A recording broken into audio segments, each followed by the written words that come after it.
Video ini dipersembahkan oleh Scrapbook Island, pusat kado unik dan kekinian.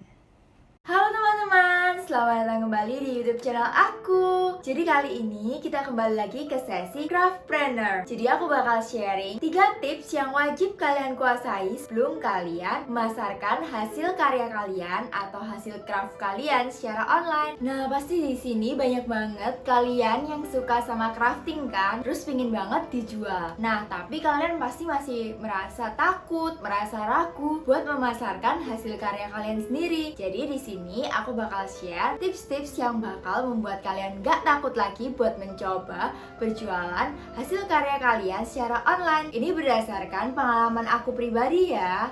Oh ya, ini yang aku maksud di sini itu buat kalian yang masih mau mencoba untuk memulai. Jadi yang kalian kerjain sendiri dari awal, dari balesin chat sampai akhir packing orders kalian. Oke, gimana tips-tipsnya? Ikutin aku. Yang pertama adalah dari segi produknya. Produknya yaitu adalah hasil karya kalian sendiri. Hasil karya kalian atau produk yang mau kalian jual itu harus memiliki kualitas yang baik. Kualitas yang baik dari segi apanya, Kak? Jadi misalnya, kalian harus yakin kalau produk kalian itu memakai bahan baku atau material yang berkualitas. Selain itu, produk yang kalian buat, hasil karya kalian itu juga harus rapi. Karena menurut aku, rapi itu adalah poin pertama yang paling penting banget. Jadi kalau misalnya orang lihat hasil karya kita, tuh kayak lem-lemnya itu nggak kelihatan belepotan gitu. Karena kalau misalnya lemnya belepotan kan jadi jelek. Terus kalau dari segi material atau bahan yang digunakan, contohnya ya, misalnya aku di Scrapbook Island. Misalnya kertas yang kalian gunakan itu harus kertas yang berkualitas, setidaknya yang tebal gitu dan nggak luntur kena air.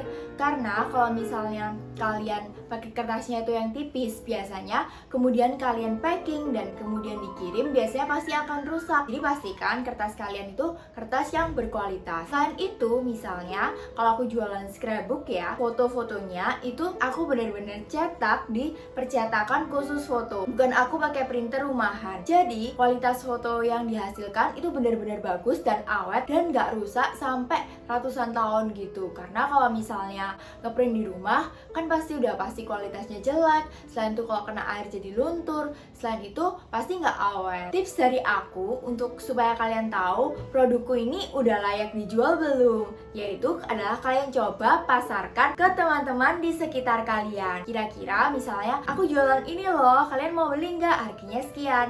Kalian jangan tawarinya secara gratis. Jadi kalau misalnya secara gratis pasti semuanya mau kan, dan kalian pasti dikasih testimoninya bagus-bagus. Tapi kalian coba aja kasih harga tapi jangan yang terlalu tinggi. Nah, dari situ kalau misalnya ada teman kalian yang mau beli, kan pasti itu udah menambah kepercayaan diri kalian untuk memulai menjual hasil karya kalian secara online. Selain itu, kalau misalnya kalian ngejual ke teman-teman di sekitar kalian, kalian juga pasti dapat testimoni yang bisa kalian pajang di toko online kalian. Yang kedua adalah marketing. Marketing atau mungkin kita lebih kenal dengan istilah promosi. Kalau misalnya produk kalian udah bagus, tapi kalau misalnya nggak dipromosiin, juga nggak ada yang tahu kan. Jadi promosi ini penting banget. Untuk menjual hasil karya kalian secara online, menurutku media terbaik sekarang ini adalah lewat Instagram. Karena lewat Instagram kalian bisa posting foto-foto hasil karya kalian dan penggunanya juga masih banyak di Instagram. Nah, pada tahap promosi ini juga penting banget bagi kita untuk punya konten yang bagus. Gimana sih cara membuat konten yang bagus di Instagram? Yang pertama-tama dimulai dari bio Instagram kita. Bio Instagram kita itu harus memberikan informasi yang jelas mengenai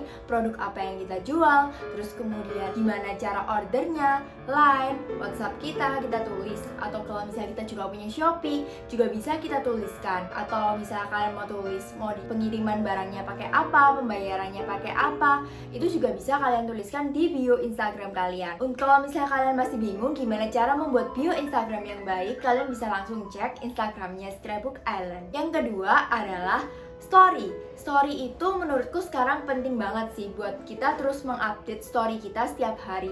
Karena menurutku sekarang orang lebih sering ngeliat story daripada ngeliat postingan di home IG itu. Di story ini biasanya apa aja sih yang bisa kalian update? Biasanya kalian bisa update proses kalian dalam membuat hasil karya kalian. Atau misalnya ketika kalian mendapatkan testimoni, bisa juga kalian upload di story. Atau misalnya kalian lagi packing barang kalian sebelum dikirim, itu juga bisa kalian masukin di story. Yang ketiga adalah highlight atau sorotan Instagram. Highlight ini juga penting banget, khususnya buat kalian yang mau menyimpan informasi-informasi penting di Instagram kalian. Misalnya kayak informasi mengenai price list, atau cara order, atau contoh-contoh produk. Itu juga penting banget untuk kalian highlight. Jadi pembeli yang mau beli produk kalian bisa lihat di highlight kalian tersebut. Yang keempat adalah postingan foto di feed Instagram kalian. Kalau kalian memposting foto di Instagram kalian, pastikan bahwa foto itu memiliki kualitas yang baik, yaitu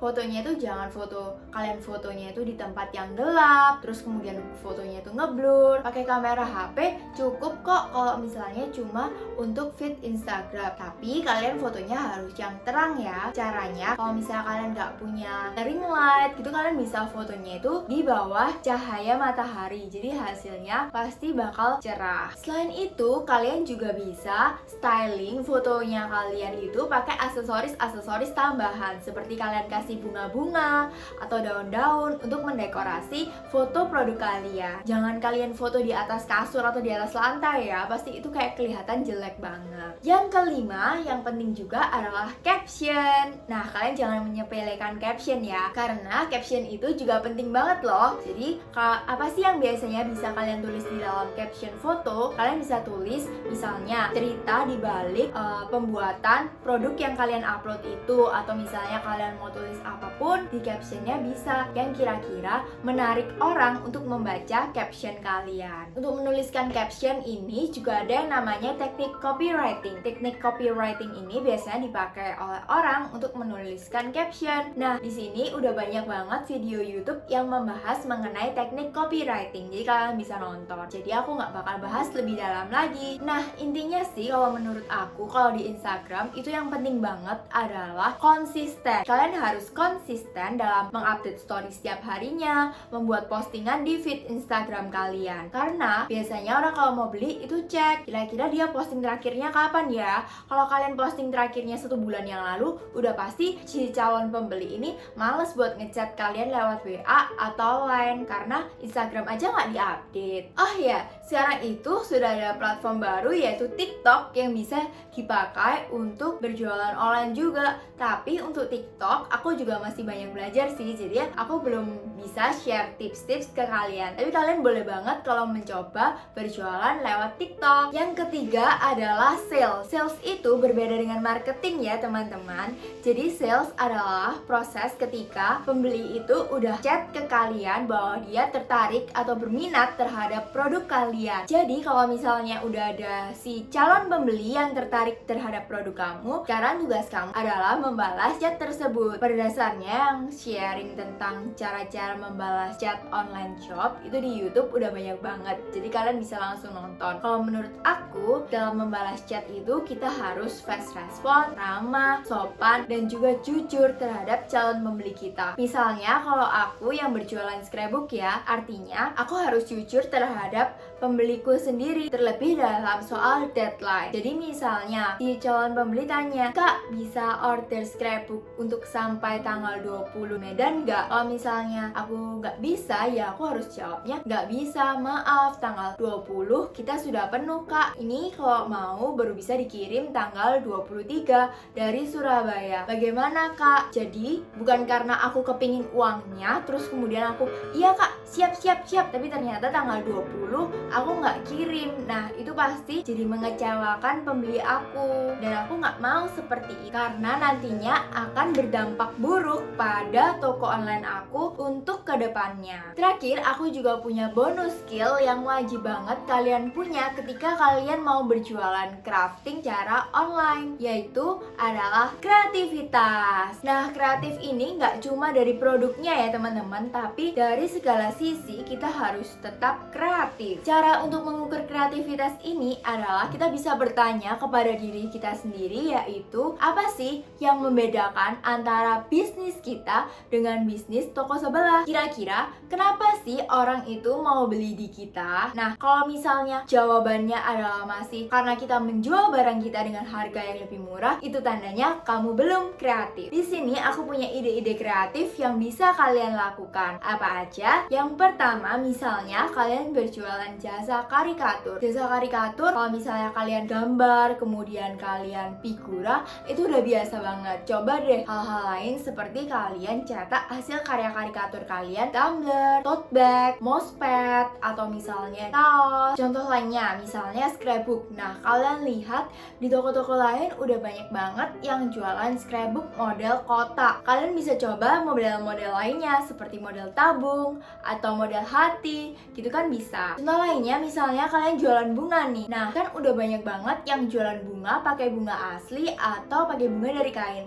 Kalian bisa coba untuk jualan bunga dengan menggunakan bunga kertas. Terus dari segi packaging produk kalian juga bisa bungkus, misalnya jualan scrapbook ya, kalian bungkus scrapbook kalian itu pakai ke kotak bekas makanan gitu. Jangan banget, karena itu juga termasuk penilaian customer terhadap kita. Kalian bisa beli aja kardus yang kemudian udah dicetak nama toko online kalian. Terus jangan lupa sertakan kayak misalnya thank you note atau misalnya kayak bonus stiker atau permen kepada pembeli kalian. Jadi mereka juga senang waktu nerimanya. Nah, dari segi marketing ini juga bisa. Misalnya kalian jualan bunga, jangan kasih nama produk kalian itu bunga gitu aja, tapi kalian bisa kasih nama-nama yang kreatif, misalnya bunga anti jomblo. Nah, intinya sih kalau ngomongin soal kreativitas tuh bener-bener tanpa batas. Kalian harus sering-sering cari referensi aja. Kalau aku biasanya lihat-lihat di YouTube atau di Pinterest, banyak banget inspirasi-inspirasi yang bisa kita dapatkan dari sana. Nah, terakhir yang paling penting banget adalah action, yaitu waktunya kita untuk memulai. Jadi jangan pernah takut, yang penting mulai aja dulu. Oke teman-teman, sekian dulu video dari aku. Jangan lupa like, comment, share, dan subscribe. See you in the next video. Bye bye.